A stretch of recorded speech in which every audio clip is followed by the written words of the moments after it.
সমুদ্র তীরে আছড়ে পড়ছে ঢেউ, অশান্ত হয়ে উঠেছে উপকূলীয় পরিবেশ।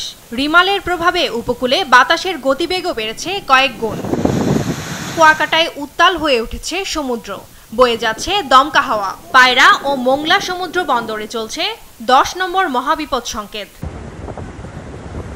কক্সবাজারেও জারি করা হয়েছে 9 নম্বর মহাবিপদ সংকেত। এর প্রভাবে এরই মধ্যে মহেশখালীর মাতারবাড়ি সহ বিভিন্ন নিম্নাঞ্চলে জোয়ারের পানি ঢুকেছে। সমুদ্র অনেকটাই উত্তাল, সেই সাথে বাতাসের গতিবেগের সাথে শুরু হয়েছে বৃষ্টিপাত। প্রবল বাতাস বয়ে যাচ্ছে সাতক্ষীরার শ্যামানগর ও আশাশুনি উপকূলে। জোয়ারের পানি বেড়েছে 4 থেকে 5 ফুট পর্যন্ত। উপকূল জুড়ে চলা 10 নম্বর মহাবিপদ সংকেতে স্থানীয়দের মাঝে চরম আতঙ্ক বিরাজ করছে। 10 নম্বর মহাবিপদ সংকেতে থাকা ভোলায় 10 কিলোমিটার বেগে ঝড়ো বাতাস বয়ে যাচ্ছে, সাথে শুরু হয়েছে ভারী বৃষ্টিপাত।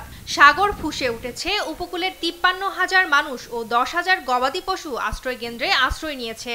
তলিয়ে গেছে সাগর উপকূলের ঢালচর সহ বেশ কয়েকটি দ্বীপচর। ঘূর্ণিঝড় আসে তখন আমাদের ভয়ভীতি ঢুকিয়া যায় এবং খাওয়া দাওয়া এবং খুব আমাদের বন্ধ। তবে সবাইকে আশ্রয় কেন্দ্রে নেওয়া বড় চ্যালেঞ্জ বলছেন জেলা প্রশাসক।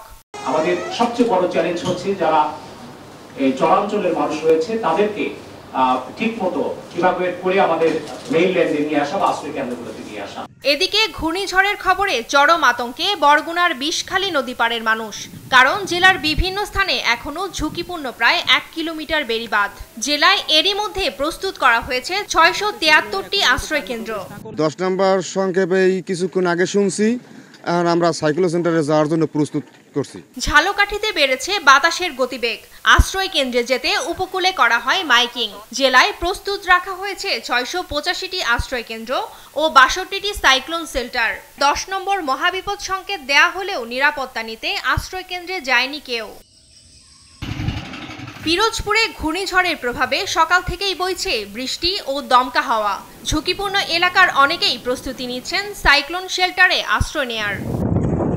বরিশালে রোববার সকাল থেকেই বিভিন্ন রুটে বন্ধ রাখা হয় নৌ চলাচল।